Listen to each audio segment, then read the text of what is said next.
sassy today, so buckle up for this wrap up. I feel like So that was Dorian. He just knocked this completely over. And you want to see this? There will be no ring lighting anymore. I don't even know where the other part is right now. I think I already threw it away. They completely chewed through the cord. You can see it already had duct tape on it because Arya likes to chew on cords. And I had already had to duct tape certain places that she had nibbled on a bit. And she completely chewed through this. Completely. And I keep this like wound up and away from them. This little bean. You're so cute, I forgive you. But yeah, we have no ring lighting anymore. No fancy lighting until I buy a new one, which I just don't feel like doing right now. So we'll make do with this while it's still the summertime and while I still have a bit of natural lighting helping me out. So we already know what we're here for today. A monthly wrap up. What is it? It's the end of August. I read 14 books. Okay, quick, let's get these three out of the way because they are all going to be up next.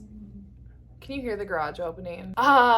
These three are all going to be up in a video next week where I read Hyped Reverse Harems. I read Lords of Pain by Samantha Rue and Angel Lawson. And then I read Scars by Dana Isley. And lastly, A Lady of Rooksgrove Manor by Catherine Moon. So I'm not going to go in depth on these because you can see that video next week when it's out. All I will say is that I was like pretty obsessed with one of them. Liked one of them, and one was like no thoughts, just smut kind of deal. So I really like Reverse Harem though, and it was a really fun video. So check that out next week. It'll be up next Wednesday, and you can watch all of my in-depth thoughts on those there. Okay, now to everything else for the month. So first up, I read American Queen by Sierra Simone.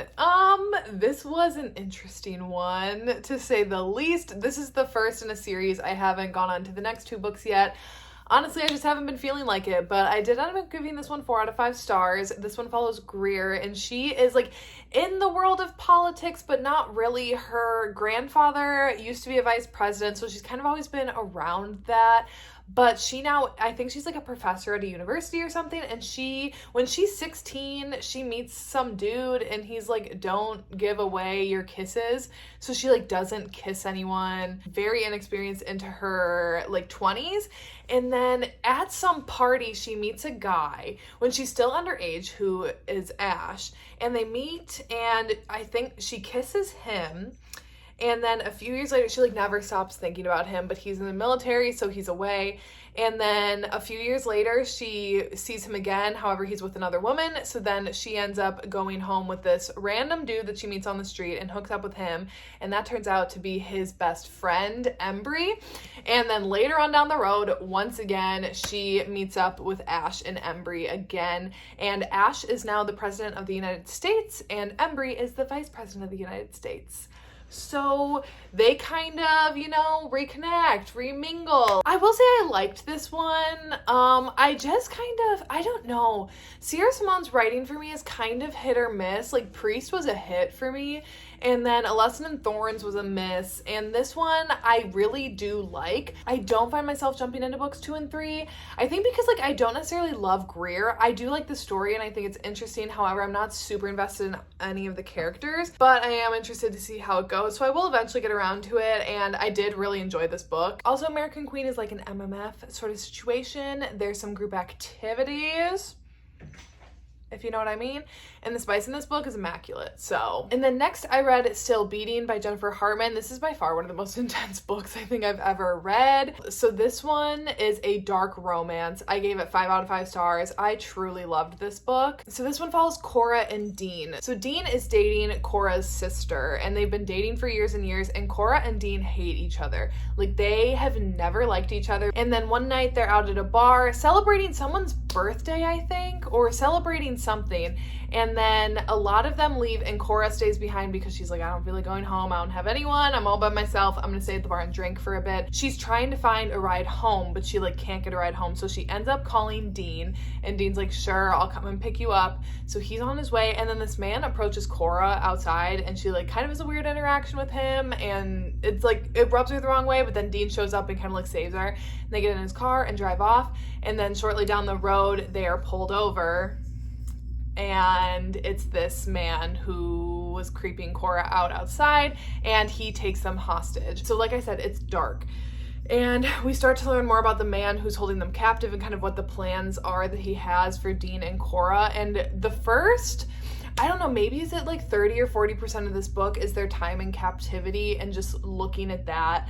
And it's heavy, it's dark, and it's definitely hard to read at times, but the bond that they create down in the basement there is so unlike anything I've ever read. Also, sorry if you can hear jingling in the background. The kitties finally fit in there. You can see Arya. Look at that little jump! Oh my god, she's so cute. They finally fit in their collars that I bought them, and because I'm going on vacation soon and gonna have one of my friends staying here and watching them, I just, for my own extra peace of mind, because I'm like so scared of anything happening to them, I want them to be able to have their collars on with their little ID tags, so they're just getting kind of used to them, and they have little bells on them. Like I said, so this one deals a lot with them in captivity and kind of the bond that they form over that time there, and also like the fucked up shit that this psychopath is doing to them in this basement just really bonds them together. And then the other part of the book is kind of them like dealing with what they went through and people not being able to understand it but themselves.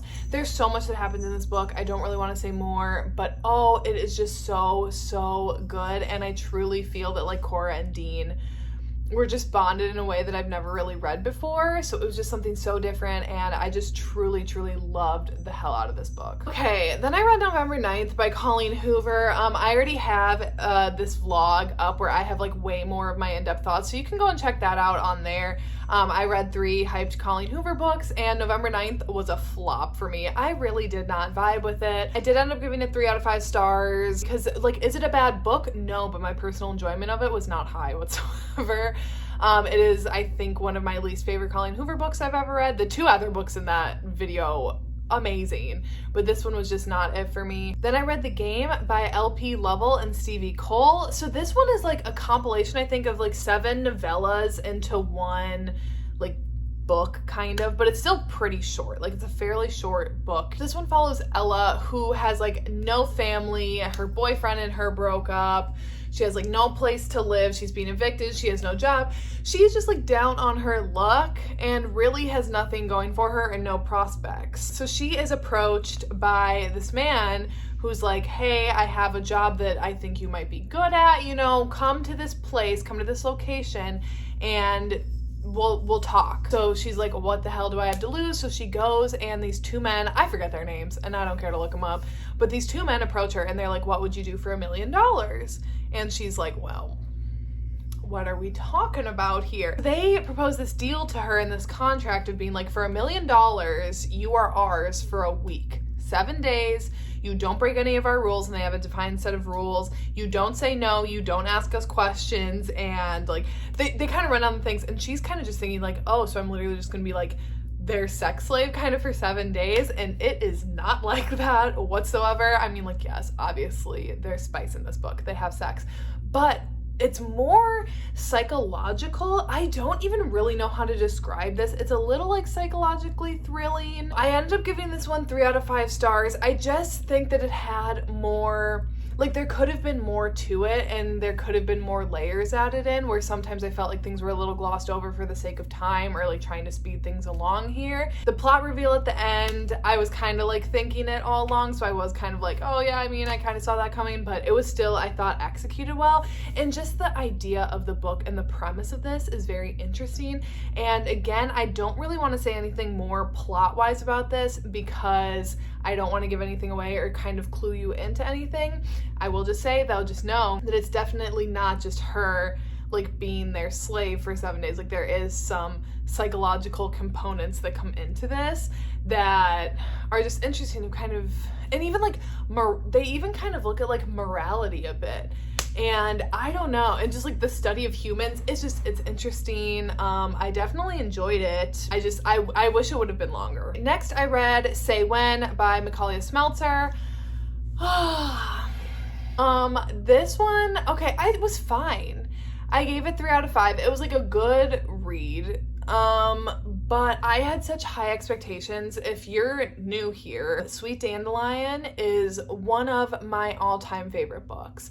And if you aren't new here, you know this. I talk about this book all the time. I love Sweet Dandelion. So I was really excited when I saw that this was like yet another student teacher book from her and just another one to read by Macaulay Smelton, because I've been wanting to read more. And it was fine. I feel like it just kind of lacked overall. Like, I can't really remember anything special about it. The only thing I can really remember distinctly about it was how unlikable Amelia was. I don't think I've really read a book where I just like so distinctly don't like the main character. Because even in like After with Hardin and Tessa, like I still somehow they like worked their way into my heart, even though they were both like tragic people. But with this one, Amelia, I didn't like her whatsoever. And I think the thing that immediately turned me off was how she treated her best friend. So Amelia goes away to college. She's a college freshman, and she moves in with one of her best friends in an apartment off campus, and her friend like immediately starts going home frequently, so Amelia's kind of like left on her own.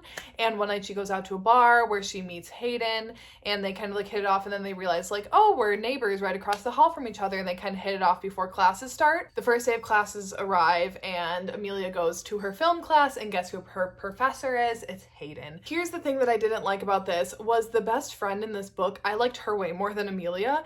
And Amelia, so this friend moves out to school. Pause, please. Of course, he was up on the kitchen counter knocking shit over, because why wouldn't he be? So anyways, Amelia's friend is described as having OCD, and Amelia is not empathetic at all to her, and her friend is like, it just makes me anxious being away from home and like the changes, and she just wants to go home for the weekend, their first weekend there. And Amelia gets pissed immediately. Friend is like described as getting up and like checking the locks a few times, and Amelia is like annoyed by this. I don't normally get really nitpicky or try to like take things too seriously as someone who's clinically diagnosed with OCD. I get kind of bothered already when people are like, oh my god, I'm just so OCD, I do this and that, and kind of use it as like a verb than like an actual illness. So then when this happens and she's so annoyed by her friend, when you can tell like her friend gets uncomfortable and she's like, I'm sorry, and she's trying to apologize, I'm like, justice for this friend. It is not this friend's problem to make Amelia comfortable. And if those things really bothered her, then just, you should not have roomed together. And she was just so unempathetic to her friend. But then later on in the book, then she all of a sudden was like, oh my god, let me take care of you. It just made no sense. I felt like there was no real sense of character. I really didn't like the inclusion of mental illness in this when it wasn't represented well. I don't think it was handled well. I think it was fine for the one character. Like, I think it was represented honestly through her, but then I didn't like seeing it through the main character's point of view, and she was so just like dismissive of it. So I feel like I shouldn't say that it wasn't represented well. I should say that I didn't like seeing it from the main character's perspective when all she was going to do was get annoyed by it. And I'm like, literally back the fuck off. So I didn't really vibe with this one. I am definitely still gonna read the Boys series by her, like Bad Boys Break Hearts. I already have the few of those downloaded to take on vacation with me, and I'm very excited to start those. And I think I'll really like them. I'm hoping that this was just like an odd one out for me when it comes to her writing, because I, like after Sweet Dandelion, I just like had such high expectations, and then when I got this, I was like, okay, next up is Serending Heartbreak by Ella Fields, a love triangle. I never thought I would ever be reading another love triangle book in my life after like the early YA dystopian era that I lived through.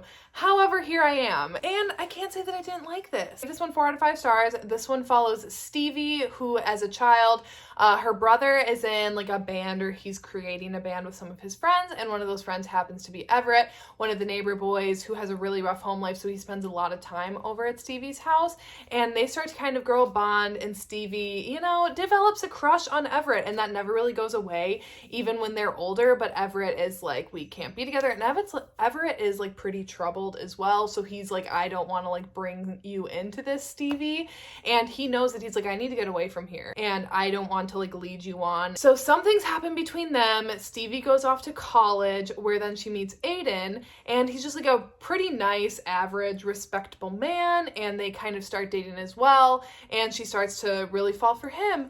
But she just has some unresolved things with Everett, and then when their band comes back around and Everett makes a reappearance, Stevie's like, oh shit. She kind of goes back and forth between the two of them. I really did like this one. The love triangle didn't super bother me. I think because I did kind of for the most part like both options. I felt like it was pretty obvious who she was gonna pick the whole time. And like I found myself though like really actually rooting for both of the guys. However, there is something, I can't say what it is because it will completely spoil the book and I don't want to do that for people who are planning on reading it, but there is something that happens and something that one of the guys then do as a result of it that I'm just like, can we learn to communicate? I would have never, I don't think I could have forgiven him after this, or like very easily. Like it's like ridiculous, and I get it. I get why he thought he needed to do it, but like there are just other ways you could have done this. And it really, like at the end there, I was like, oh, what the hell? Why? Like, I'm not gonna root for this man anymore. So if you've read this book and if you want to talk to me about it, we can DM, because I'm frustrated by it and I want to know if anyone else was and was kind of like, what the fuck? But whatever. 4 out of 5 stars. I still did like it, but am I going to purposely seek out other love triangle books? No. I just got a little notification that I'm even further. But I'm about to talk about a book that made me extremely happy and like giddy, which is I'm gonna sound literally insane right now when I say this, but that is Dead Man Walking by Gianna Darlene. I had like butterflies and like pure giddiness reading so much of this book, because Bee and Priest are just like explosive together, and their interactions, I couldn't get enough of it. So this is the 6th book in the Fallen Men series by Gianna Darlene. I don't know, I think Inked in Lies, I can't decide if like that's still my favorite, but Bee and Priest by far are my favorite couple. Like no couple even comes close to the two of them. So Priest is the Fallen MC's enforcer, and he is an actual psychopath. Is that what it is? Like he doesn't feel emotions whatsoever, and so he's very good at his job, obviously, but it doesn't necessarily look out for him so much in his personal life. And he has a lot of, I will just actually say this, so there is a lot of like religious talk in this book, not like in terms of being like a godly book by any means. It's making a lot of commentary on religion, and Priest has a lot of religious trauma in his background. And then Bee, her grandfather is a priest, and she goes to church, she does Bible studies, like church is like a part of her life. She's not blind to any negativity surrounding religion, I would say. And for someone like me, I did grow up in a religious family, and we went to a non-denominational church. So I think it's interesting to read about this and kind of seeing the dueling perspectives on it. And it's not really saying what's right or wrong. It's just kind of commentating on these two characters' experiences with religion and how they're so vastly different from each other. So Bee is also Lulu's youngest sister, and Lulu is like the present MC's lady. Their book is book 2, Her and Zeus. Ever since she first started being around the Fallen Men, she was instantly intrigued by Priest. And yes, she was aware that he's a psychopath. So it's very like grumpy sunshine. Bee loves all things pink. And like I said, she has like a podcast, although it's a true crime podcast. And she has like this light about her. And I think because then Priest has such a darkness, like they're just such a dichotomy of each other.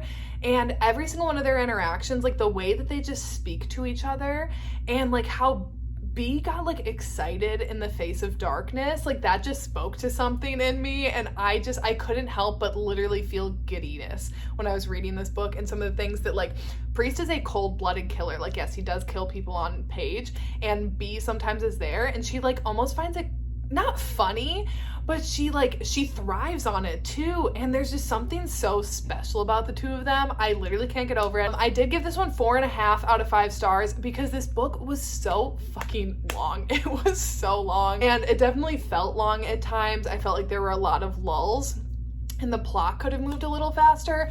Oh, and I didn't even say anything about the plot. There's a serial killer that's attacking the Fallen, the women of the Fallen specifically, and the killer is obsessed with Bee. So that's kind of how this like all comes about, because then Priest is like, I need to step in and be your guardian kind of thing, and Bee is only too happy to oblige. It was a little too long, I thought, and there were a few lulls. However, just these characters, Like, I can't get over them. I still, like, think about them all the time. It's just so good. Okay, what did I read next? Fragile Longing by Cora Riley. So this is the last book in Cora Riley's Mafia universe that I had to read. I did really enjoy it. However, I don't think it was, like, it's really Mafia, okay? So that's why I ended up giving it 3 out of 5 stars. It's definitely, I think, more centered around just, like, characters that are in the Mafia rather than like any Mafia world kind of converging in their lives at all, if that makes sense. So this one follows Sophia and Danilo. So this one is a standalone. However, it does have things to do with plots and characters from other books in her like Mafia universe. So Sophia is Serafina's younger sister, and Serafina is in the Camorra Chronicles. Her book is book 3 with Remo, and the actions of that book directly impact this book.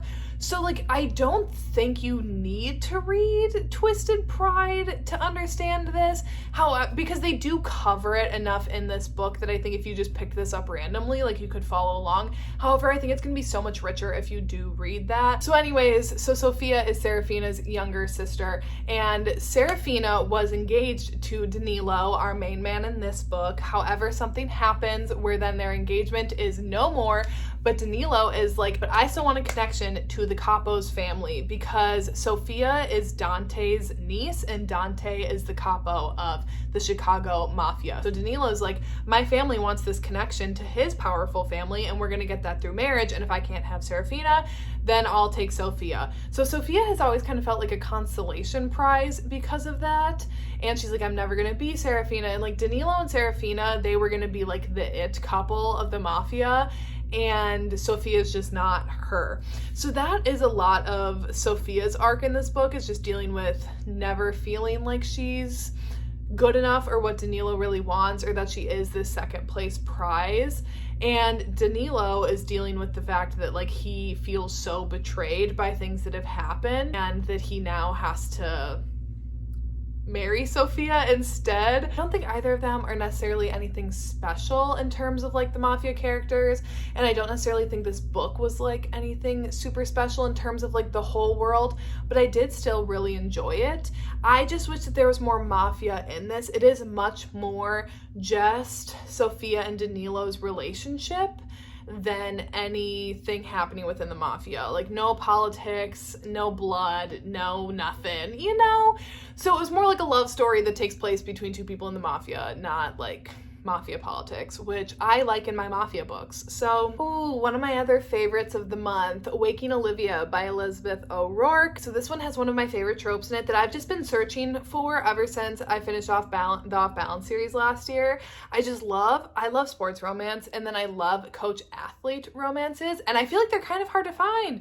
So Waking Olivia follows Olivia and Will, and Olivia is a D1 cross country athlete, and at her Division 1 school, there is an incident that then she is kicked out, and we start at this book where she is enrolling at this new university who offered her a scholarship, because without a scholarship, she can't go to school. She starts running on their team there, where she meets her new coach, Will, who is like, you are trouble. I don't want you here. I don't like your attitude. He's just kind of like, I don't really want you to be a part of this program, but I have to deal with you, so you're here now.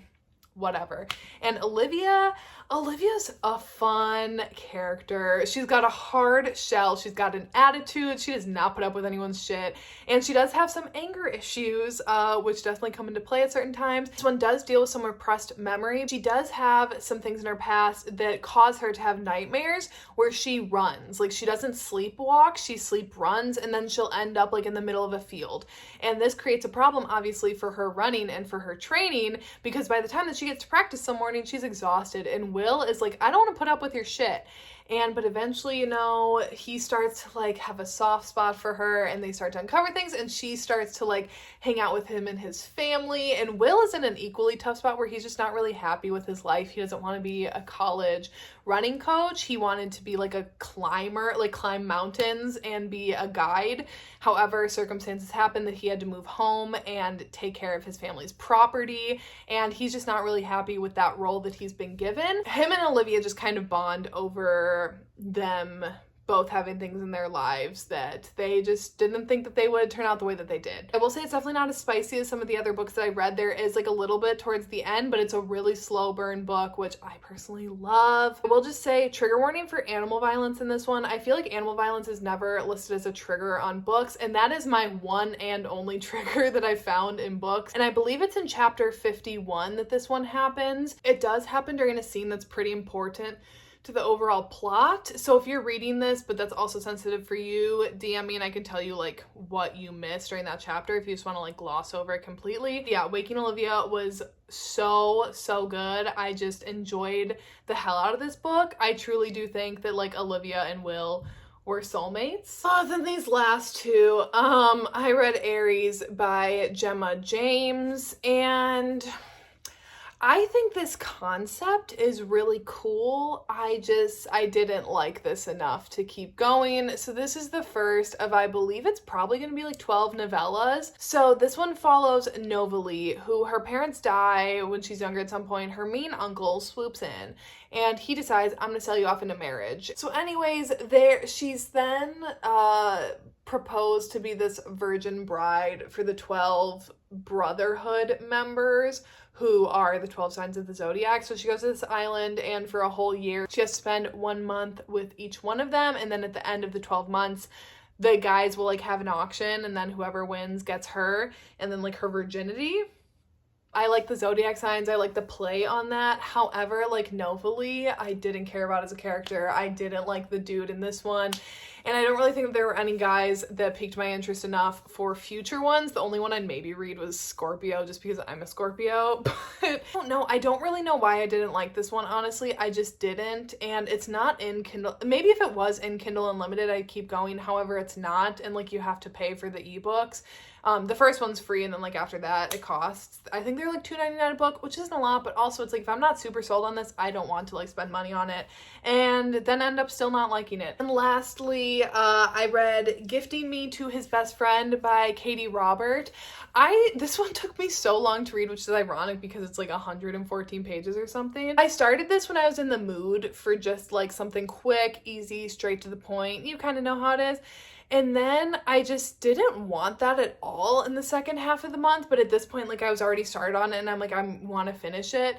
And it just wasn't what I was looking for at the moment. So I do definitely think if I read this at a different time, my enjoyment would have been higher. I would give this one 3 out of 5 still. It was definitely good. It's about Emma, Grayson, and Derek. So Emma and Grayson are married, and Derek is one of Grayson's best friends. And they're off at this cabin over Christmas time all together, hanging out on vacation. And Emma has these like fantasies about Derek. And Grayson is like, would you like that for your Christmas present? And Emma's like, sure. So it's literally what the title sounds like. But as things get going, they're like, we're going to put a time limit on this that like after the day or two is up, then we're like done. And we'll just be like, oh, look back on that fun time. However, obviously that's not how things play out. And as they start getting going, Derek and Grayson start unpacking some repressed feelings that they have for each other. And Emma realizes that she also really likes Derek. Really not much plot, just a lot of spice and a lot of really well-written spice. Like Katie Robert writes fantastic spice. I just wasn't in the mood for as much this month of just like the hottest thing that I can find. I was in the mood for more like something that really like hits. And that's why I feel like I loved Waking Olivia so much, is because it really like, it didn't have much spice, but yet those two characters, I was just like, oh my God, you're everything. I mean, it's super well written. Just like I said, I'm a mood reader and I wasn't necessarily in the mood for this after I got into it a bit. Okay, that's everything that I read in the month of August. So yeah, by far my favorites are still beating Dead Man Walking and Waking Olivia. Like I said, next week will be my Reading Hyped Reverse Harems vlog, so you can check out the 3 books that I read there in that video. That is it for this week's video, and I will see you when I see ya.